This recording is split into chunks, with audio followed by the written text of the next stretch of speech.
नमस्कार विद्यार्थी बंधू भगिनींनो, आज आपण MPSC ग्रुप सी चा जो पेपर झाला या ठिकाणी गणिताचं स्पष्टीकरण, गणिताचं ॲनालिसिस पाहणार आहे। माझ्याकडे ए सेट आहे आणि हा ए सेट या ठिकाणी मी तुम्हाला या ठिकाणी सोडून दाखवत आहे। त्याचे उत्तर आपण डिटेल मध्ये पाहूयात। एका 30 सेंटीमीटर त्रिज्येचा भरीव घनगोल वितळून त्यापासून 10 सेंटीमीटर त्रिज्या व 4 सेंटीमीटर उंची असणाऱ्या भरीव वृत्तचिती तयार केली तर किती वृत्तचिती तयार होतील? टिंब वृत्तचिती तयार होतील। आता पहा, गोल आहे, स्फिअर आहे। मग हा गोल जो आहे तो गोल तो वर्तुळाच्या म्हणजे 1 मिनिट थोडासा पेनची साईज वाढलेली आहे, मी कमी करतो। तर बघा 4/3 भाग एवढी असते, म्हणजे 4/3 गुणिले म्हणजे याचं जे सूत्र आहे ते सूत्र असं आहे, 4/3 पाय आर घन, बरोबर आहे की नाही? मग याने काय निघणार आहे? याचं गोलाचं घनफळ निघणार आहे आणि या गोलाच्या घनफळाला आपल्याला सिलेंडरच्या घनफळाने भागलं। मग जे सिलेंडर आहे ते सिलेंडरच्या घनफळाचं काय सूत्र आहे? तर त्याचं काय आहे? पाय आर वर्ग एच, म्हणजे गोल तयार खाली गोल होतो आणि वृत्तचिती होते, बरोबर। मग याने याच्या घनफळाला याच्या घनफळाने भागलं की आपल्याला त्यांची संख्या निघणार आहे, बरोबर। मग आता त्याच्यामध्ये आपण किमती टाकू। 4/3 गुणिले पायची किंमत किती आहे? 22/7 गुणिले इथं त्रिज्या किती दिलेली आहे? 30 दिलेली आहे, म्हणजे 30 गुणिले 30 गुणिले 30, त्याचा घन आहे ना, त्याचा घन आहे म्हणून 30 घेतलं। आणि इथं पायची किंमत 22/7 गुणिले आर ची किंमत किती दिलेली? याची त्रिज्या रेडियस किती दिलं? याचं 10, म्हणजे 10 इथं 10 गुणिले 10 गुणिले हाईट किती दिलेली? उंची दिलेली आहे 4, म्हणजे उंची 4। या ठिकाणी आता इथले 22/7 गेले, 22/7 गेले, बरोबर। मग आता इथला 1 0 गेला, इथला 1 0 गेला, इथला 1 0 गेला, इथला 1 0 गेला, बरोबर। इथले 3 1 3 3 3 9, बरोबर। बरं, हा 4 1 4 4 1 4 गेले। आता इथं राहिलंय काय? तर इथं राहिलंय काय पहा, हा 3 गुणिले 30 राहिलाय, मग 3 3 9 आणि हा 1 0 म्हणजे 90। अशा छोट्या छोट्या किती वृत्तचिती तयार होतील? तर 90 वृत्तचिती तयार होतील। चला पुढे जाऊयात। एक रेल्वे 480 किलोमीटर अंतर एक समान वेगाने धावते। रेल्वेचा वेग 8 किलोमीटर ताशी कमी केल्यास तेच अंतर पूर्ण करण्यासाठी 3 तास जास्त लागतात, तर रेल्वे गाडीचा मूळ वेग किती? आता असे प्रश्न शक्यतो जर आपण ऑप्शन मधून ट्राय केले तर सहजासहजी सुटतात। आपण एक अंदाज घेतला, आता 480 एक सहजासहजी 4 ने भाग जाणार आहे, 40 ने भाग जाणार आहे। मग आपण भाग देऊन बघू की वेळ किती लागतोय, याला वेळ किती लागतोय? 480 किलोमीटर कापायला 40 ने वेळ किती लागतो? तर वेळ आपण या ठिकाणी बघितला तर आपल्याला कळतंय 4 1 4 आणि 4 2 8 म्हणजे 12 तास लागतायत। किती? 12 तास लागतात। समजा आता पुढचा ऑप्शन आपण इथला हाच ट्राय करू की यांच्यात 8चा फरक आहे का? 40, पहिला वेग समजा 40 होता आणि आपण 8 ने कमी केला, समजा 32 झाला। किंवा आपण पुढचा ट्राय करू, कमी असू द्या किंवा जास्त असू द्या, आपल्याला कळलं वेळेत काय फरक पडतोय का। 480 जर आपण 32च्या वेगानं अंतर कापलं तर वेळ किती लागल? आपण काय करतोय? वेळ काढतोय, पहा वेळ। आणि वेळ कसा काढला जातो? अंतर भागिले वेगाने काढला जातो। आता इथं अंतर भागिले वेळ, इथं अंतर हे वेग आहे, वेग। मी इथं पण केलं, मी कशाने? या ठिकाणी 8 ने भागतो, 8 चौक 32 8 6 48, म्हणजे इथं किती झालं? 60/4, इथं झालं 15 चौक 60, म्हणजे बघा 15 तास। जर 32च्या वेगाने गेली तर 15 तास लागतात आणि 40च्या वेगाने गेली तर 12 तास लागतात। फरक यांच्यात पडतोय का 3 तासाचा? 12 मध्ये, या 12 मध्ये आणि 15 मध्ये 3 तासाचा फरक पडतोय ना। मग जुना वेग किती होता? तर जुना वेग किती असेल? 40 असेल। 40 आहे का ऑप्शन मध्ये? उत्तर आहे, या ठिकाणी उत्तर हे निघलेलं आहे। पुढचा पहा, आकृतीमध्ये दिलेली सरळ रेखी आयताकृती आकाराची परिमिती काढायची तुम्हाला। आता इथं थोडंसं मी केलेलं आहे त्याच्यामुळे आपण इथं बघू। जर या आकृतीमध्ये पाहिली तर ही बाजू किती असणार आहे? 9, ही बाजू झाली 9, बरं। आता जर आपण बघितलं तर ही आणि ही तिच्या इतकीच आहे ना, 9च भरणार आहे ना, 9 9 किती झाली 18. बरं आता राहिली कोणती, तर ही बघा ही 5 झाली. ओके, त्याच्यानंतर ही तर मोजलेली, आता ही मोजायची राहिली, ही किती आहे 2, 5 आणि ही झाली 2. आता बघा ही 5 आणि 2 म्हणजे जर आता इथं सरळ रेषा मारली तर ही बाकी किती असणार आहे 3, इकडं बाकी, आणि ही आहे 7. आपल्याला ही 3 कशासाठी लागते, कारण इथं बघा ही जर 7 आहे, ही आपली निघली, ही 7 आहे आणि इथून एवढी सुद्धा असणार आहे 7, पण ही उरलेली किती राहती, तर इथं आपल्याला कळतंय 3 राहती, म्हणजे ही 3 आहे उरलेली.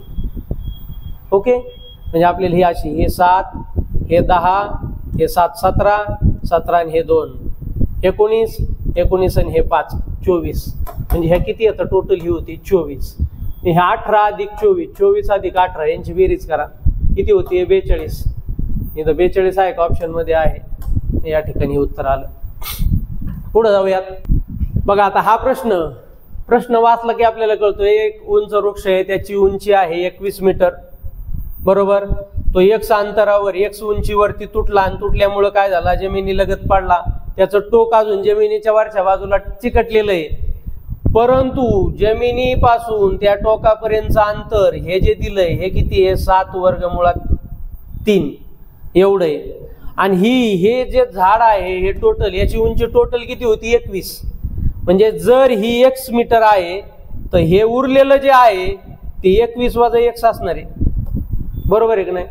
आता मग बघा इथं जर पायथागोरसचं प्रमेय या ठिकाणी लागू होत आहे, तर आपल्याला पायथागोरसच्या प्रमेयामध्ये माहिती आहे कर्णाचा वर्ग हा इतर ज्या 2 बाजू आहेत म्हणजे पायाचा वर्ग आणि उंचीचा वर्ग यांच्या बेरज एवढा असणार आहे. मग आता आपण इथं या दोन्हींच्या वर्गाची बेरीज ही याच्या वर्गा एवढी येणार आहे. आपण ऑप्शन ट्राय केले तरी चालते ना, आता हा ऑप्शन द्या सोडून, हा याच्यापासून ट्राय करा. आता 21 ही जर उंची 5 असेल, इथं जर आपण 5 पकडली, उंची जर ही 5 पकडली तर शिल्लक किती राहतात, 21 मधून 5 गेले खाली राहिले 16, 16चा वर्ग किती येतो 256, बरोबर. आता आपण याचा वर्ग केला तर किती येईन बघा बरं, 7चा वर्ग येईन 49, बरोबर.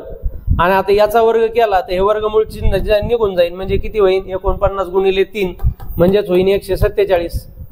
आता बघा ह्या 147 मध्ये याचा वर्ग मिळवला म्हणजे 5चा वर्ग जर मिळवला तर किती आहे 25, 25 जर मिळवले तर बघा बरं आपल्याला 256 मिळत आहेत का, याच्यात 25 मिळून 256 मिळणार आहेत का, मिळू शकत नाही, म्हणजे हे तर काय असू शकत नाही. ओके, मग आता आपण पुढचा ऑप्शन ट्राय करू. पुढचा ऑप्शन काय आहे 7. आता 7चा वर्ग किती येईल 49, बरं 49 147 मध्ये मिळवा बरं, 147 आणि 49, मग बघा 7 आणि 9 झाले 16, म्हणजे आता इथं पहा ही जर बाजू 7 असली तर उरतेन किती 14 उरतेन, 14चा वर्ग झाला 196, या दोन्हींची बेरीज 196 आली पाहिजे. इथं बघा 6 आली का, 16 हातचा उरला 1, 4 आणि 4 8 आणि 1 9 आणि हा 196 आलं, म्हणजे यांच्या वर्गांची बेरीज ही 196 येते, म्हणजे या 14च्या वर्ग एवढी येते. इथं उत्तर सुटलं. तसं नसेल तर आपण समीकरणामध्ये किंमत टाकून सुद्धा उत्तर सोडू शकतो, या सूत्रात किंमत टाकून सुद्धा, पण शक्यतो ऑप्शन ट्राय केले तर आपल्याला उत्तर मिळतंय. पुढे जाऊ. एका शिक्षकाचे उत्पन्न आणि खर्च यांचे गुणोत्तर 11:9 आहे. जर त्याने वार्षिक 36,000 रुपयाची बचत केली, बघा आता तो कमवतोय एवढे आणि खर्च एवढे करतोय, 11 रुपये म्हणजे 11 भाग कमवले तर 9 भाग खर्च होतो, म्हणजे त्याची बचत किती होती 2 भाग, आणि 2 भाग रक्कम म्हणजेच किती आहे 36,000 आहे. पण ती 36,000 कधीची आहे, वर्षाची 36,000 आहे, बरोबर आहे का नाही. 12 महिन्याची म्हणाल, याला जर 12ने भागलं तर 1 महिन्याची निघन, कारण तुम्हाला काय केलंय बघा, त्याचं मासिक उत्पन्न विचारले म्हणजे महिन्याचं उत्पन्न विचारले, महिन्याचं उत्पन्न विचारले म्हणजे आपण महिन्याचीच बचत काढू. मग इथं बघा 12 1 12 12 3 36, महिन्याला किती रुपये वाचवतोय तो 3,000 रुपये वाचवतोय, बरोबर. मग आता 3,000 रुपये जर तो महिन्याला वाचवतोय म्हणजेच बघा 2 भाग म्हणजे 3,000, तर तुम्हाला विचारले मासिक उत्पन्न किती, मग 11 भाग म्हणजे किती, तिरकस गुणाकार, म्हणजेच करायचंय काय तुम्हाला 3,000 गुणिले 11 भागिले 2, 2 1 2 15 2 30, बरोबर. 1500 गुणिले 11, 2 शून्य मी आधीच लिहून घेतले, 15 एक 15 उरला 1, 15 एक 15 आणि 1 16, 16,500. 16,500 आहे का? आहे. ऑप्शन नंबर 4 मध्ये असणार होतं. त्याच्यानंतर पुढचा पहा, एका वर्गात 40% मुलांनी शिष्यवृत्ती मिळवली. जर 50% विद्यार्थ्यांना शिष्यवृत्ती मिळत असेल तर वर्गात मुलींची संख्या, मुलींची एकूण टक्केवारी, वर्गातील मुलींची एकूण टक्केवारी 60 असेल तर शिष्यवृत्ती मिळालेल्या मुलींची संख्या काय असेल? आता बघा, टोटल 40% मुलांनी शिष्यवृत्ती मिळवली. आधी सगळ्यात पहिल्यांदा बघा मुलींची संख्या किती दिलेली वर्गात. आता आपण वर्गातले जे विद्यार्थी आहेत हे विद्यार्थ्याला आपण काय करू? 100 मानू. 100%. 100% म्हणजे 100 आहेत वर्गात विद्यार्थी. त्यातल्या मुली किती? आता त्यातल्या मुली आहेत 60% मुली आहेत म्हणजे 60 आहेत. 100चे 60% 60. मग आता मला सांगा राहिले काय? मुलं किती राहिले? मुले राहिले 40. आता त्यातल्या पण इथं दिलंय बघा 40% मुलांनी शिष्यवृत्ती मिळवली. म्हणजे बघा या 40चे 40% म्हणजे किती मुलांनी शिष्यवृत्ती मिळवली असेल? 40% म्हणजे 40% आपण असे लिहित असतो. 40चे म्हणजे गुणिले, टक्के म्हणजे छेदस्थानी 100 लिहायचे असतात. आपण ही 1 0 गेला, 1 0 गेला, हा 1 0 गेला, हा 1 0 गेला, 4 चौक 16 म्हणजे 16 मुलांना शिष्यवृत्ती मिळाली. किती मुलांना शिष्यवृत्ती मिळाली? एवढ्या. बर, पण टोटल किती मुलांना शिष्यवृत्ती मिळालेली आहे? 50% विद्यार्थ्यांना. म्हणजे आता 50% याचाच अर्थ काय? 100 पैकी 50 विद्यार्थ्यांना शिष्यवृत्ती मिळाली. आता 50 विद्यार्थ्यांना शिष्यवृत्ती मिळाली, त्यातले मुलं आहेत 16 म्हणजे उरलेले काय आहेत? मुली. आता मुली किती असतील? तर मुली असतील 34. शिष्यवृत्ती मिळवलेल्या मुली बर का, या मुली कोणत्या आहेत? शिष्यवृत्ती धारक. हे शिष्यवृत्ती धारक आहेत. शिष्यवृत्ती मिळवलेल्या मुली 34. बर, मग आता तुम्हाला काय सांगितलंय? मुलींनी काय 60% मुलींनी शिष्यवृत्ती मिळवलेली, बरोबर. तर मुलींची टक्केवारी, आता तुम्हाला काय सांगितलंय? मुलींची टक्केवारी काढा. मुलींची काय काढायची? टक्केवारी. की मग आता बघा, जर 60% मुली म्हणजे 34, 60% मुली म्हणजे 34. तुम्हाला त्याचं शेकडा प्रमाण करायचे म्हणजे टक्केवारी काढायची. तर 100% मुली म्हणजे किती? म्हणजे आपल्याला पुन्हा तिरकस गुणाकार म्हणजे झालं 34 गुणिले 100 भागिले 60. 1 0 गेला, हा 1 0 गेला. बरं, आता आपण केलं 2 6 17 2 34 म्हणजे 2 ने भागलं मी, बरोबर. 17 10 170. 170 भागिले 3. बरं, 3 5 15 उरले पुन्हा 2, पुन्हा दिला 0, हा 0 इथला, बरोबर. पुन्हा 3 6 18 पुन्हा उरले 2, पुन्हा आता भाग जात नाही, दिला टिंब 0. पुन्हा 3 6 18 पुन्हा उरले 2, पुन्हा दिला 0. आता 3 6 6 6 6 6 येत चालणार आहे. मग आता इथं 56.66 56.66 म्हणजे अजून 6 6 येतोय म्हणजे 56.67. इथं ऑप्शन नंबर 2 मध्ये असणार उत्तर आहे. चला पुढे जाऊयात. 87 नंबरचा प्रश्न. एका वर्गामध्ये विद्यार्थ्यांनी मिळवलेल्या मार्काची सरासरी 13 आहे. वर्गात विद्यार्थी किती आहेत ते दिलेले नाहीत. 25 मुलांनी मिळवलेल्या मार्काची सरासरी 10 असून मुलींनी मिळवलेल्या मार्काची सरासरी 18 आहे. तर त्या वर्गातील मुलांची संख्या आपल्याला माहिती आहे का? मग आता बघा, आपल्याला वर्गातील जे विद्यार्थी आहेत, मी विद्यार्थी लिहितो इथे, विद्यार्थी, हे विद्यार्थ्यांना जर मी सरासरीने गुणलं तर मला काय निघते? त्यांची बेरीज निघते. काय निघणार आहे? त्यांची बेरीज. बरं, आता वर्गातले विद्यार्थी मला माहिती नाहीत, मग मी वर्गातले विद्यार्थी x मानले. वर्गात x विद्यार्थी आहेत, त्यांची सरासरी किती आहे? 13 आहे. मग मला सांगा त्यांची टोटल बेरीज किती येईल? 13 गुणिले x म्हणजे 13x येईल, बरोबर. त्यात मुलांची संख्या किती आहे? 25 आहे.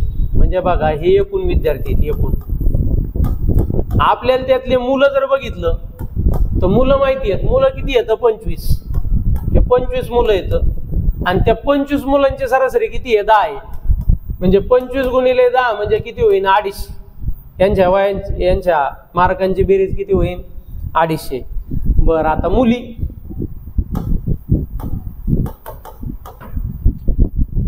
असून आता मुलींनी मिळवलेल्या मार्कांची सरासरी 18 दिली पण मुली किती आता तुम्हाला माहिती एकूण जर मुलं 18 x आहेत ते x मधून मुलं जर वजा केली एकूण विद्यार्थ्यातून मुलं वजा केले म्हणजे उरलेल्या कोण असणार आहेत मुली म्हणजे मुली किती आहेत तर x वजा 25 आहेत एवढ्या मुली आता आणि ह्या मुलींची सरासरी किती आहे 18 आहे. आणि बघा यांची बेरीज आता यांची बेरीज किती होईल ही टोटलच्या बेरजेतून आपण मुलांची बेरीज वजा केली की उरलेली मुलींची बेरीज असणार आहे. मग टोटलची बेरीज किती होती 13x त्याच्यातून आपण मुलांची बेरीज वजा केली 250 तर उरलेली मुलींची बेरीज असेल. मग चला सोडून घ्या आता 18 ने x ला गुणलं तर किती होईल 18x बरोबर 18 ने 25 ला गुणलं तर किती होईल 18 म्हणजे आता 5 ने मी 18 ने गुणतो 18 5 9 0 हातचे उरले 9 पुन्हा 18 दुने 36 36 आणि 9 झाले 45 बरोबर आणि इथं 13x बरोबर ते 13x वजा 250. आता बघा स्वरूप पद एका बाजूला जर घ्यायचे म्हणलं मी इथं ठेवले 18x असेच आता इकडचे 13x हे धन आहेत इकडे गेल्यावर काय होतील ऋण होतील हे झाले 13x बरोबर. इथं बघा हे ऋण 250 ते 450 जर मी इकडे आणले तर किती होतील धन होतील ते 450 आणि हे इथले ऋण 250 इथंच ठेवले. आता राहीन काय या 450 मधून 250 गेले तर खाली राहतील 200 आणि इथं या 18x मधून 13x गेले तर इथं किती राहतील 5x. आता तुम्हाला x ची किंमत काढायची x बरोबर चिन्हाच्या इकडे येतं पहा 200 हे 5 जर बरोबर चिन्हाच्या इकडे आले तर इकडे भागिले होती मग झालं 5 1 5 5 24 या ठिकाणी तुम्हाला संख्या निघाली की एकूण मुलं किती होते तर एकूण मुलं x ची किंमत निघली तुम्हाला एकूण मुलं निघले 40. तुम्हाला काढायचे काय तर वर्गातील मुलींची संख्या.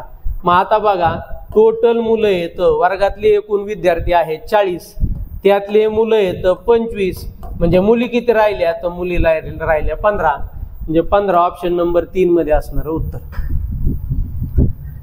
अरुणने एका दिवसात केलेले काम सचिनने एका दिवसात केलेल्या कामाचे अर्धे. आता इथं मांडूनच घ्या अरुण आणि सचिन. आता बघा अरुणने केलेलं काम सचिनच्या कामाचे अर्धे. आता याचं अर्ध लिहिण्यापेक्षा मी याचं जर एक लिहिलं तर याचं 2 होईल ना याच्या निम्म आहे ना अर्ध आहे. आणि पुन्हा काय सांगितलंय तसेच सचिनने एका दिवसात केलेले काम हे राहुलने केलेल्या कामाच्या अर्ध आहे म्हणजे सचिनचं काम अर्ध आहे कुणाच्या राहुलच्या कामाच्या म्हणजे राहुलचं याच्या कसं असेल दुप्पट असेल. हे अर्धा जर असेल तर पूर्ण किती असेल 4 म्हणजे हा दिवसाला 4 वस्तू बनवतो हा 2 वस्तू बनवतो आणि हा एकच वस्तू बनवतो बरोबर का. असं यांचं काम आहे. जर राहुल एकटा ते काम 14 दिवसात बनवतो मग हा दिवसाला 4 वस्तू बनवतोय मग हा दिवसाला 4 वस्तू बनवून जर हा एक काम 14 दिवसात संपवतो तर हा 14 दिवसात वस्तू किती बनवत असेल मग 14 चोक 56 वस्तू बनवत असेल. पुढं काय सांगितलंय त्यांनी तर अरुण सचिन आणि राहुल तिघे मिळून ते काम किती दिवसात पूर्ण करतील. तिघांना मिळून 56 वस्तू बनवायच्यात किती दिवस लागतील तर मग दिवसाला बघा हा एक दिवसाला एक बनवतोय हा 2 वस्तू बनवतोय हा 4 वस्तू बनवतोय म्हणजे दिवसाला वस्तू किती बनवतात 7.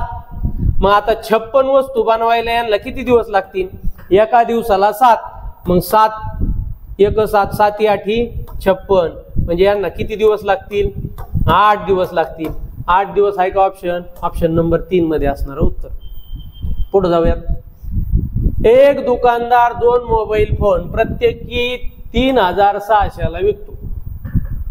एका मोबाईल फोनवर त्याला 20% नफा आणि दुसऱ्याच्या विक्रीवरती 20%. ज्यावेळेस तुम्हाला सांगितलं होतं बा नफा आणि तोटा हा जर समान असेल तर दुकानदाराला व्यवहारामध्ये नेहमी तोटा होत असतो आणि तो तोटा याच्या म्हणजे जे टक्के असतात ना त्या टक्क्याच्या वर्गाच्या म्हणजे आता इथं बघा जर 100 गुणिले 100 आपण जर ते वस्तू 100% जर विकली असते तर आपल्याला किती जर भेटले असते 10,000. तुम्हाला हे सूत्र का तयार झालं ते सांगतोय मी थोडक्यात. आणि जर आता बघा एकाच्या विक्रीवरती पहिल्यांदा बघा दोन्ही मोबाईल मी 100%ला म्हणजे ना नफा ना तोट्याला विकले असते तर मला भेटले असते 10,000. किती 100नी 100% रक्कम 100%लाच विकले दोन मोबाईल. आता पहिल्या मोबाईलवर काय झाले 80% म्हणजे 20% तोट्याने विकला आणि एक मोबाईल 20% नफ्याने विकला. आता बघा भेटते किती तर आता होईन किती बघा 12×96 म्हणजे 9,600 भेटते. म्हणजे 10,000 रुपया माग तुम्हाला तोटा किती होतोय तर इथं बघा 400 रुपये या ठिकाणी तोटा होतोय. जर दोन्ही 100%चे 100%लाच विकले असते. पण आता तुम्हाला हे कधी आहे 10,000ला 400. तुम्हाला किती 10,000ला 400. तुम्हाला इथं 10,000ला आहे का नाही तुम्हाला इथं रुपयात विचारला आहे. हा 10,000ला 400 तोटा तुम्ही काढतात. 100ला किती टक्के तर 100ला 4% एवढं कळतंय का 100ला 4% तोटा होतोय. म्हणजे हा 4% तोटा होतो. पण आता आपल्याला इथं किंमत दिलेली आहे ना मग किंमत दिलेली आहे तर मी तुम्हाला सांगितलं होतं बघा हा टक्क्याचा वर्ग म्हणजे हे 20%. हे 400 कशामुळे आले आहे की माहिती या 20चा वर्ग. 20चा वर्ग किती होतो 400. आणि तुम्हाला जर शेकडा विचारायचा आहे तर त्याला 100ने भागावं लागेल ना. म्हणजे बघा नेहमी 4% तोटा होत असतो. हे 4% तोटा ज्या वेळेस कधी पण असं येणार ना तर तुम्ही काय करायचं टक्क्याच्या वर्गाला 100ने भागायचं. मग तुम्हाला हे टक्क्यामध्ये निघतं किती तोटा होतो ते. आता आपल्याला एवढं कळालं 4% तोटा होतो. आता आपण इकडं याला किती होतोय आता बघा मला सांगा. प्रत्येकी 3600 रुपयाला तो विकतोय. म्हणजे 3600 आणि 3600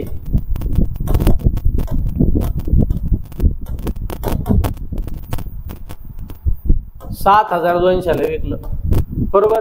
हे 96%. ही रक्कम किती टक्के हे 3600 आणि 3600 म्हणजे किती टक्के 96% थोडक्यात 96%. ही रक्कम 96% आपण आता बघितलंय. तर 100% म्हणजे किती. मग याच्यात आपल्याला किमतीतला फरक कळल की किती कमी भेटलेत. आता भेटलेत आपल्याला 7,200. 100% म्हणजे किती तिरकस गुणाकार करा. मग 7,200 गुणिले 100 भागिले 96. मग बघा 24 त्रिक 72 24 चोक 96 बरोबर. 4 1 4 25 चोक 100 25 त्रिक 75 आणि इथले 2 शून्य म्हणजे 7,500ची वस्तू कितीला विकली आहे 7,200ला विकली आहे. म्हणजे या ठिकाणी तोटा किती झाला तो तोटा झाला 300 रुपये. 300 रुपये हा या ठिकाणी तोटा झालेला आहे. ओके एक या ठिकाणी दिलेला प्रश्न काय आहे 14 ऑगस्ट 1947ला आठवड्यातील कोणता वार येतो. आता इथं जर तुम्हाला आपला देशाला स्वातंत्र्य 15 ऑगस्टला मिळाले आणि त्या दिवशी कोणता वार होता तर त्या दिवशी शुक्रवार होता. पाकिस्तानला स्वातंत्र्य कधी भेटलंय तर आदल्या दिवशी भेटलं होतं. म्हणजेच कधी भेटलं होतं गुरुवारी भेटलं होतं. ज्यांना माहिती आहे त्यांनी या ठिकाणी तोंडी सोडलं असेल.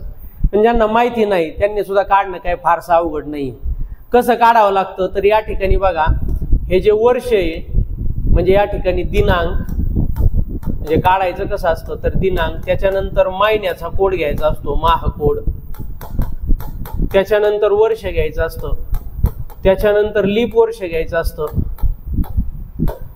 आणि त्याच्यानंतर शतक कोड घ्यायचा असतो बघा. आणि याला कशाने भागायचं असतं तर 7ने भागायचं असतं. आता दिनांक घेतली मी 14 जशीची तशी पुढं अधिक या ठिकाणी महिना. आता महिन्याचे कोड कसे आहेत तर या ठिकाणी पाठ करायला सांगितले होते 3 महिन्याचे बघा कसे असतात. 144 025 036 146 असे कोड आहेत. तर आपण बघितले 3 आणि 3 6 महिने सोडले. ऑगस्ट हा 8वा महिना असतो. 8वा महिना म्हणजे त्याचा कोड किती येणार आहे 3 येणार आहे बरोबर. वर्ष किती आहे 47. 1947 आपल्याला 47 लिहायचं आहे कारण आपण शतकचा कोड सेपरेट लिहिणार आहेत. बरं 47 पर्यंत त्या वर्षात त्या शतकामध्ये किती लीप वर्ष येतील तर 40 पर्यंत किती येतील 10 लीप वर्ष, ज्याला 4 ने भाग जातो अशा संख्या किती येणार आहेत 40 पर्यंत 10, 44 ही एक 11, पुन्हा 48 येईल पण आपल्याला 47 पर्यंतच जायचंय म्हणजे लीप वर्ष किती येणार आहेत 11. त्याच्यानंतर शतक कोड आहे 0. आता शतक कोड कसा, तर बघा ज्या वर्षाला निशेष भाग जातो ना, आता लीप शतक कसं ओळखतो आपण, ज्याला 400 ने भाग जातो ते, म्हणजे थोडक्यात 1600 हे काय लीप शतक आहे. मग 1600चा कोड काय राहणार आहे 6. मग 1700चा काय असेल तर 4, 1800चा काय असेल तर 2, 1900चा काय असेल तर 0. म्हणजे असंच बदलत असतं बघा, 6 4 2 0. मग आता बघा 2000चा काय असेल तर 2000चा असेल 6, 2100चा काय असेल तर पुन्हा असेल 4, 2200चा काय असेल तर 2200चा असेल 2, 2300चा काय असेल तर 2300चा असेल 0. मग 6 4 2 0. मग आपल्याला 1900चा कोड काय आहे तर या ठिकाणी 0 आहे, तुम्हाला समजण्यासाठी म्हणून आपण लिहिला. आणि याला कशाने भागायचंय 7 ने. आता इथं काय याची बेरीज करून भागावं असं काही नाही, फक्त तुम्हाला 7 ने भागत चालायचं. आता इथं 7 दुने 14 केलं तरी चालतं, इथं काय गणिताचा नियम लावायचा नाही. बरं, आता इथं बघा 7 ने याला भागलं, 7 सकून 42 म्हणजे उरले किती 5, बरोबर. आता 11 मध्ये 5 मिळवले तर किती होतील 16. 16ला आता इथं 2 कट केलं मी, 7 दुने 14 म्हणजे यातले किती उरणार आहेत 2, हे 2 आणि हे 3, टोटल किती उरले 5. आता या ठिकाणी वाराला सुद्धा कोड दिले आहेत. आता वाराची सुरुवात कुठं होती, रविवार पासून होती, म्हणजे रविवार, सोमवार, मग मंगळवार, बुधवार, गुरुवार, शुक्रवार, शनिवार, असे नंबर आहेत. आपण याला एक दिला कोड, 1 2 3 4 5 6, 7 म्हणजेच काय 0, 7ला काय बाकी उरणारच नाही ना, म्हणून 0 कोड आला तर शनिवार असतो. कोड किती आलाय आपला 5 कोड आलाय म्हणजेच कोणता वार होता, गुरुवार. या ठिकाणी थर्सडे, गुरुवार हे या ठिकाणी उत्तर आहे. अशा पद्धतीने आपण हे सोप्या पद्धतीने पाहतोय. चला पुढचा प्रश्न घेऊयात. वर्तुळातील संख्यांचे निरीक्षण करा आणि प्रश्नचिन्हाच्या जागी कोणती संख्या येईल ते पहा. आता इथं आपल्याला इथं दिलेलं नाही, जर आपण इथं पाहिलं तर आपल्याला असे जर काही असं दिलं असतं, जर याच्यात असं काही, तर मग आपल्याला काही करता आलं असतं. इथं कप्पे दिलेत का नाही. मग आता आपण एक काम करा, इथं 70 आहे ना, जरा इथं बेरीज करणं, आतल्या याची बेरीज करून घ्या बरं जरा. बघा 17 आणि 18 झाले 35, 35 आणि 20 झाले 55, 55 आणि 15 होत 70. म्हणजे बघा आतल्या याची बेरीज, सर्कलची बेरीज येते 70. बाहेरच्या सर्कलची पण 70 असू शकते, कारण जर सर्कल समकेंद्री दिलंय तर मग आता या बाहेरच्यांची बेरीज करून घ्या बरं एकदा. बरं आपण केलं म्हणजे हे 6 मधला या 16 मधला एक इथं टाकले, इथं होते 20, 20 आणि 15 झाले 35, 35 आणि 13 8, 48, बरोबर. आपल्याला 70ला किती बाकी पडतायत, अजून 2 मिळवले 50 म्हणजे 22 बाकी पडतायत. तर 22 आहे तर घेतो ऑप्शन मध्ये आहे, म्हणजे या ठिकाणी ऑप्शन काय असणार आहे तर 22. इथं 22 जर मिळवले तर यांची बेरीज सुद्धा किती आहे 70 आहे. जर पुढं पाहू, रिंकूच्या घड्याळात सकाळचे 9 वाजलेले, सगळ्यांना घड्याळ कळतंय बरोबर. 9 वाजता का तासाची काट्याची स्थिती कशी असते, अशी असते. म्हणजे हा असतो तास काटा, हा असतो मिनिट काटा. मिनिट काटा कुठे आहे 12 वर, तास काटा कुठे आहे तर 9 वर. मग आता बघा तास काटा पश्चिम दिशा, ज्यावेळेस आपण दिशा असे दाखवतो त्यावेळेस आपण उत्तर हे वरतीच लिहित असतो बरोबर. उजव्या बाजूला पूर्व दिशा लिहित असतो, डाव्या बाजूला पश्चिम. म्हणजे जशा दिशा आहेत तशाच या ठिकाणी काट्यामध्ये दिसत आहेत. मग जर तास काटा तुम्हाला सांगितलंय, तास काटा पश्चिम दिशा दाखवतोय, तास काटा जर पश्चिम दिशा दाखवतोय तर या ठिकाणी मिनिट काटा कोणती दिशा दाखवेल तर उत्तर दिशा दाखवेल. म्हणजे उत्तर कुठे आहे, ऑप्शन नंबर 3 मध्ये असणार उत्तर. खालील वर्तुळालेख, या ठिकाणी वर्तुळालेख दिलाय, कुटुंबाच्या विविध बाबीवरचा मासिक खर्च दिलेला आहे आणि त्यांचं मासिक उत्पन्न या ठिकाणी दिलेलं आहे. किती दिलंय 46,800 दिलेलं आहे. त्यांच्या वेगवेगळ्या भागातला या ठिकाणी माहिती वर्तुळालेखामध्ये दिलेली आहे. आता वर्तुळातील सर्व कोणांच्या मापाची बेरीज किती येते 360 अंश येत असते. मग इथं अंशामध्ये ज्या ठिकाणी दिलेलं आहे तुम्हाला हे 360 अंश दिलंय का, कधी कधी कमी पण देतात. आता आपण या ठिकाणी बघा 76 आणि 144, इथला 6 इथं टाकला तर इथं होते 150, 150 आणि हे 50 होते 200, 200 हे 90, 290 अधिक 70 बरोबर 360, म्हणजे 360 अंश बरोबर दिलंय. म्हणजे या ठिकाणी बघा कुटुंबाचं जे मासिक उत्पन्न आहे ते 360 अंश, इकडे बघा 360 अंश, हे अंशात हे बरं का, 360 अंश म्हणजेच किती आहे 46. हे खर्च आहे, खर्च उत्पन्न आहे का, हा उत्पन्न आहे, उत्पन्न किती 46,800. बर आता इथं पुन्हा काय दिलेलं आहे, किरकोळ खर्च दिलाय, कायचं उत्पन्न दिलंय. कपड्यापेक्षा अन्नधान्यावरील खर्च, आता कपड्यावरचा खर्च इथं दिलाय 76 अंश, अन्नधान्यावरचा दिलाय 144 अंश. मग आता या दोन्ही मध्ये फरक कितीचा आहे, 144 मधून 76 गेले, त्यांच्यातला फरक किती येतोय तर 68 येतोय. मग 68 तुम्हाला काय काढायचंय, 360 अंश म्हणजे 46,800. तर 68 अंश म्हणजे किती, म्हणजे हा तिरकस गुणाकार करायचा आहे. 46,800 गुणिले 68 भागिले 360. ओके, हा एक शून्य गेला, हा एक शून्य गेला. बर याला या ठिकाणी बघा 4 ने भाग जातोय, दिला 4 1 4, 4 7 28, 4 9 36, 9 1 9, 9 5 45, 9 2 18, इथला एक शून्य उरलेला, म्हणजे 17 गुणिले 520, आधी शून्य एक देऊन ठेवतो मी. 17 दुने 34 4, आजचे उरले 3, 17 पंचे 85, 3 88. या ठिकाणी खर्च किती टोटल, तर या ठिकाणी आपल्याला कळतंय 8,840, म्हणजे ऑप्शन नंबर या ठिकाणी 1 मध्ये असणार उत्तर. पुढं एका सांकेतिक भाषेत अन म्हणजे ANNATI हा शब्द असा लिहितो.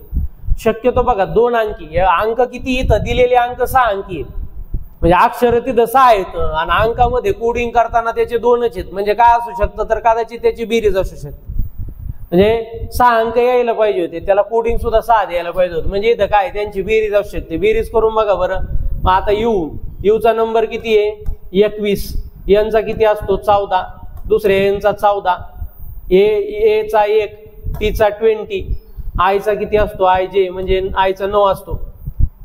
बघा हे तुम्ही असे ABCD नी बेरीज करून, म्हणजे यांचे नंबर या ठिकाणी आता माझ्या पाठ झालेले आहेत म्हणून या ठिकाणी. मग आता इथं जर बघितलं तर बघा 14 आणि 14 28, बर 28 आणि हे झाले 9 आणि 1 10, बरोबर का, हे 10 आणि हे 20, आणि आता त्यात 21 मिळवायचे. म्हणजे यांची सगळ्यांची बेरीज किती होते तर बरोबर 79 होते. तर तुम्हाला याची बेरीज, यांच्या शब्दांची बेरीज, मग आता यूचा नंबर आहे 21, करा बेरीज, टीचा नंबर आहे 20, बर केचा नंबर किती केचा नंबर असणार आहे 11, एचा नंबर आहे 1, आपण एका खाली 1 लिहितोय.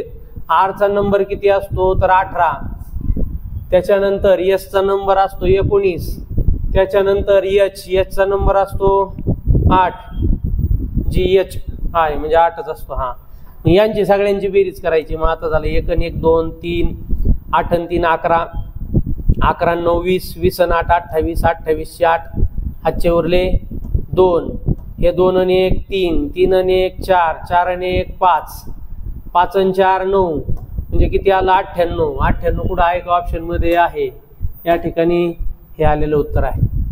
साखरेच्या किमतीत 20% कपात केल्याने खरेदीदारास 160 रुपये किमतीमध्ये 2.5 किलो साखर मिळू शकते, जास्त मिळू शकते.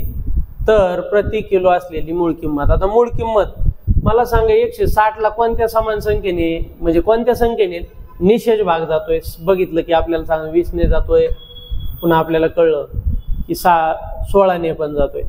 मग आता एक शक्यतो आपण बघितलं, जर 160 रुपये 16 रुपयाने जर आपण साखर घेतली, 160 रुपयात किती साखर येईल तर 10 किलो साखर येईल. किती येईल 10 किलो साखर येईल. किमतीत किती 20% या ठिकाणी काय केली कपात केली. मग मला सांगा 16 रुपये म्हणजे जर 100% असेल तर 10% म्हणजे किती होईल 10% एक घराने दशांश चिन्ह डावीकडे सरकवायचं असतोय. 10% झाले 1 रुपया 60 पैसे. 1 रुपया 60 पैसे आणि 1 रुपया 60 पैसे म्हणजेच किती होईल? 6 आणि 6 12, 2 1 उरला 3 रुपये 20 पैसे. 3 रुपये 20 पैसे किमतीत कपात करायची.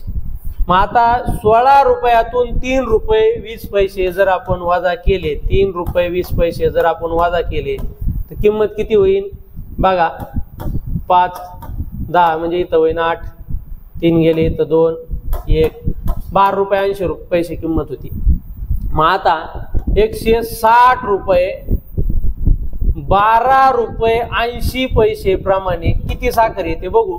यांच्यात जर 2.5 किलोचा फरक पडला तर समजायचं मग 160 म्हणजे 16 रुपये ही पहिली किंमत असेल. अंदाज घेऊयात आपण. आता ही दल्ला दशांश चिन्ह काढण्यासाठी मी वरती एक 0 लावतो. म्हणजे वरती संख्या काय झाली 1600 आणि खाली झाली 128. दोन्हीकडे काय केलं दशांश चिन्हानंतर 1 1 0 दिला मी. म्हणजे दोन्हीला पण कशाने गुणलं 10 10 ने गुणलं. मग आता या ठिकाणी कशाने भाग जाईन याला तर बघा 16 ने जाईल का बरं. या ठिकाणी आपण 4 ने तर उघड जातोय आपल्याला कळतेच. 4 ने देऊ आपण. 4 त्रिक 12, 4 दुने 8, 4 चौक 16 म्हणजे वरती झाले 400/32. ओके. अजून कशाने भाग जाईन 4 ने. 4 1 4 वरती झाले 100, 4 8 32. 8 ने या ठिकाणी भागायचे. मग 8 1 8 उरले किती 2. 8 दुने 16 उरले पुन्हा 2, पुन्हा दिला 0.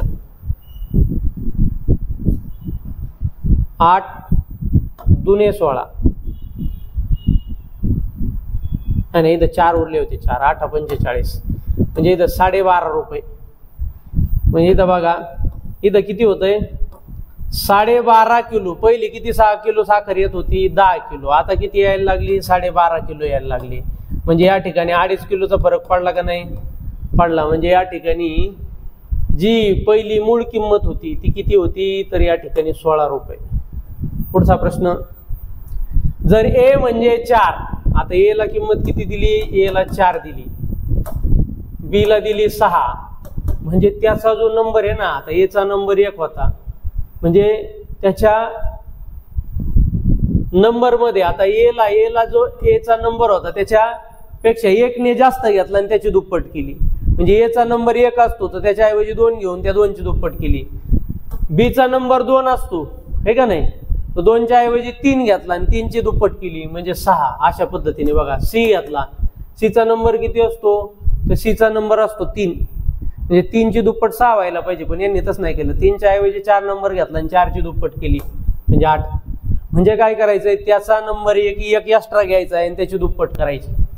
अशा पद्धतीने नंबर दिला तर लुप्त भाग. या लुप्त भाग याच्यापैकी कोणता आहे ते तुम्हाला ओळखायचा आहे. मग आधी आपल्याला यांच्या किमती टाकल्याशिवाय आपल्याला याचं उत्तर निघू शकत नाही. मग आता मी एक या ठिकाणी तयार करून घेतो. याच्या किमती टाकतो. किती भाग येतं इथं बघा 4 भाग येतं. मी इथं आता बघा वरती इकडच्या बाजूला काय आहे. मग आता ए पासून आपण नंबर कुठून इथून न टाकले तरी चालतील.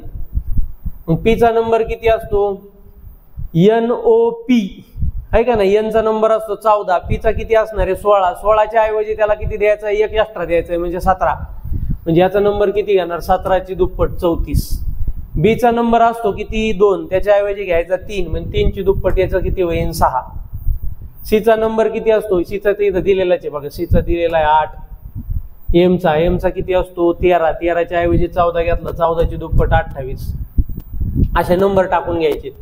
ईचा नंबर असतो 5. 5 च्या ऐवजी 6 घेतला 6 दुने 12. आयचा नंबर किती असतो 9. 9 च्या ऐवजी 10 घेतला 10 ची दुप्पट 20. डी चा नंबर किती असतो 4. 4 च्या ऐवजी 5 घेतला त्याची दुप्पट 10. जर आपण यांची बेरीज जेवढी कळती तेवढीची बेरीज करून घ्या. मग आता यांची जर बेरीज केली बघा 34 अधिक 6 किती होतात 40.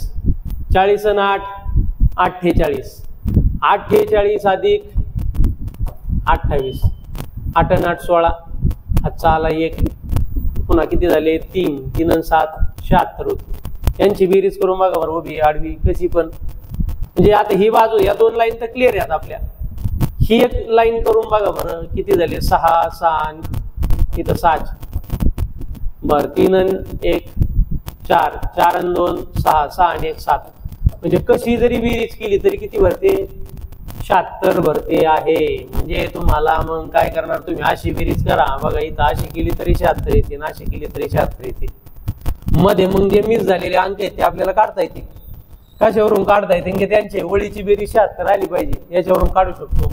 आता या बाजू मांडून घ्या कोणत्या. आता यांची किंमत किती आहे 14 14च्या ऐवजी 15 15 2 30 होईल. ओची किंमत किती असते ओची किंमत असते 15 पण त्याच्या ऐवजी 16 घ्यायची 16 2 याची 32 होईल. याची किंमत असते 1 त्याच्या ऐवजी घेतला 2 2 ची दुप्पट 4. आता याची बेरीज बघा बरं करून बघा 30 आणि 10 40 40 आणि 30 40 आणि 30 झाले 70 70 आणि हे 2 72 72 यांची पण बेरीज 76 येते. मग आता यांची आपल्याला अशी झालं कशी पण बेरीज 76 येते. एवढं जरी लॉजिक कळालं मग आता एच चा किंमत काय असतो एच चा असतो 8 8च्या ऐवजी 9 घेतले 9 2 18. एल ची किंमत असते 12 12च्या ऐवजी 13 घेतले 13 2 26. आता तुम्हाला यांची बेरीज 76 यांची बेरीज 76 आली पाहिजे अशी 76 आली पाहिजे. याच्यासाठी कोणते अक्षर लागतील तर आता आपण इथं बघून एक कोणते पण घेऊन बघा. आता बघा इथं तर जी सगळीकडे जीची इथं फक्त के. ओके जर आपण इथं जी जर टाकून पाहिलं 3 ठिकाणी जीची जीचा कोड किती होईल आधी ह्या दोन्हींची बेरीज बघा. यांच्या दोन्हींची किती होतीये 46 होतीये. किती होतीये 46. आपल्याला 76 करण्यासाठी अजून किती लागतायत 30 लागतायत. ह्या दोन्हींची बेरीज 30 येते का बघा. आता जीचा कोड असतो 7 7च्या ऐवजी आपण 8 घेतला तर याची होईल 16 बरोबर. आता आपल्याला 14 लागते ज्याची किंमत असते 11 11च्या ऐवजी 12 12 2 24 होते. आपल्याला 24 चालतंय का नाही आपल्याला किती लागतंय फक्त 14. बेरीज किती आली पाहिजे 14 कारण काय हे 46 आलेले आहेत आपल्याला 30 लागतात. यातला जी जर 16 असेल तर आपल्याला अजून किती कमी पडतात 14. आता इथं जर मी एफ घेतला तर एफ ची किंमत किती आहे 6 6च्या ऐवजी 7 घेतला 7 2 14 म्हणजे इथं यांची बेरीज हा इथं एफ बसतोय. म्हणजे इथं बघा जी आणि इथं एफ टाकला तर यांची बेरीज बरोबर 16 आणि 14 म्हणजे 30 असं बरोबर 76 होत आहेत. आशे बरोबर 76 झाले तर आशे 76 झाले पाहिजेत ना. आशे 76 करण्यासाठी आता जीची किंमत इथं किती आहे 16 16 आता जी इथं फिट बसतोय आपल्याला कळालं. आता यांची बेरीज करून बघा 30 आणि 16 किती झाले 46 46 आणि वरती किती आहे 6 मग यांची बेरीज किती होते बघा 12 हाताला 1 म्हणजे 52. आता 76 ला किती कमी पडतायत 76 मधून म्हणजे असा उभा जरी काढला आपल्याला तरी लगेच आपल्याला एक अक्षर मिळालं तरी कळून जाईल. 76 मधून 52 गेले 4 2 24 लागतील. 24 कुणाची येते बघा. जर आपण एफ घेतला तर एफ तर नाहीच येत. जर जे घेतला तर जे ची किंमत किती असते 11 11च्या ऐवजी 12 घेतली तर 12च्या दुप्पट होते 24. म्हणजे या ठिकाणी 24 इथं जे असेल तर चालतंय. म्हणजे जे इकडं तर नाही कोणत्या जे म्हणजे आकृती नंबर 2 या ठिकाणी बरोबर येते कारण इथं 24 आलं तर यांची बेरीज किती होणार आहे 76. म्हणजे ही लुप्त झालेला भाग कोणता असू शकतो तर हा 2 नंबरचा असू शकतो. प्रश्नचिन्हाच्या जागी कोणता अंक येईल जर आपण इथं बघितलं. आता इथं बघा हा 4 म्हणजे काय कुणाचा वर्ग आहे 2चा वर्ग आहे. मग वायचा आणि 2चा काय संबंध आहे का आहे काय वाय झेड असतं ना. झेडला जर 1 नंबर दिला याला उलट नंबर तर वायचा उलट नंबर काय असू शकतो 2 असू शकतो. 2चा वर्ग किती येतोय 4 तर तसंच तुम्हाला व्हीचा वर्ग. मग आपण इथं बघितलं तर x W x Y Z असं असतं ना. व्ही इकडं असतो यू त्याच्या अगोदर असतो टी त्याच्या अगोदर असतो यस त्याच्या अगोदर असतो आर. उलट सुद्धा लिहिता आलं पाहिजे आपल्याला. म्हणजे या ठिकाणी जर आपण बघितलं याचा कोड 3 याचा कोड 4 याचा कोड 5 व्हीचा कोड काय येतोय 5 5चा वर्ग किती येईल तर 25 25 हा एक ऑप्शन मध्ये आहे. अशा पद्धतीने आलं उत्तर. बरं 98 एका वर्गात n हा 5व्या क्रमांकावर आहे. एन कितव्या क्रमांकावर आहे? 5व्या क्रमांकावर. मी एन घेतला इथं, एन आहे, एनचा पुढून क्रमांक दिलाय की तो आहे 5वा, एन 5व्या क्रमांकावर आहे. तर यस शेवटून 8व्या क्रमांकावर आहे. यस जर बघितला आपण तर यस शेवटून कितव्या क्रमांकावर आहे? 8व्या क्रमांकावर आहे. जर टी हा एन नंतर 6वा आहे, एन नंतर आता इथं यांच्या नंतर कोण? टी. टी हा 6वा आहे. म्हणजे बघा याच्या जर पुढं याच्यात जर अजून 6 मिळवले, 5 मध्ये 6 मिळवले तर एन टीचा क्रमांक निघतोय. टी कितव्या क्रमांकाला येतोय? 11व्या क्रमांकाला येतोय. ओके. आणि तुम्हाला इथं पुढे दिलंय का एन आणि यस च्या मध्यभागी 6वा आणि तो एन आणि यस च्या मध्यभागी आहे. एनच्या आणि यसच्या मध्यभागी म्हणजे याच्या नंतर सुद्धा कितवा आहे? 6वा आहे. मग हा जर पाठीमागून 8वा आहे तर 8 मध्ये जर 6 मिळवले तर हा पाठीमागून कितव्या नंबरवर येईल? याच्यात बघा 14व्या नंबरवर येईल. म्हणजे बघा या टीचा पुढून जर पाहिला तर 11वा नंबर आहे आणि पाठीमागून पाहिला 14वा नंबर आहे. मग रांगेत किती पोरं असतील? आता याला टीला दुसरीकडून मोजलं गेलंय. इकडून पाहिला तर 11वा आणि पाठीमागून पाहिला तर 14वा. मग रांगेत हा डबल मोजला गेलाय. रांगेत यांच्या दोन्हींच्या बेरजेपेक्षा एकने संख्या कमीच असणार आहे. मग आपण केली यांची बेरीज तर किती भरतीये? 25. त्यातून आपण 1 वजा केला तर रांगेत मुलं किती असतील? 24. ऑप्शन नंबर 2 मध्ये असणार होतं. त्याच्यानंतर 99. एका पेटीत काय आंबे आहेत? 12 मुलांना प्रत्येकी समान वाटल्यास, 12 मुलांना जर समान वाटले तर 8 आंबे उरतात. आणि तेवढेच आंबे जर का 14 मुलांना समान वाटले तर 10 आंबे उरतात. तर तुम्हाला सांगितलंय त्या पेटीत कमीत कमी किती आंबे असतील.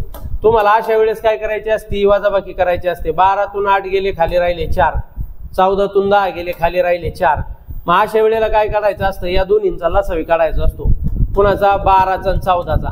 आता लसावी यांचा यादी पद्धतीने तोंडी पण निघतोय बघा. 14 सक 84, 12 साती 84, बरोबर ना? म्हणजे 84 हा काय आहे? यांचा लसावी आहे.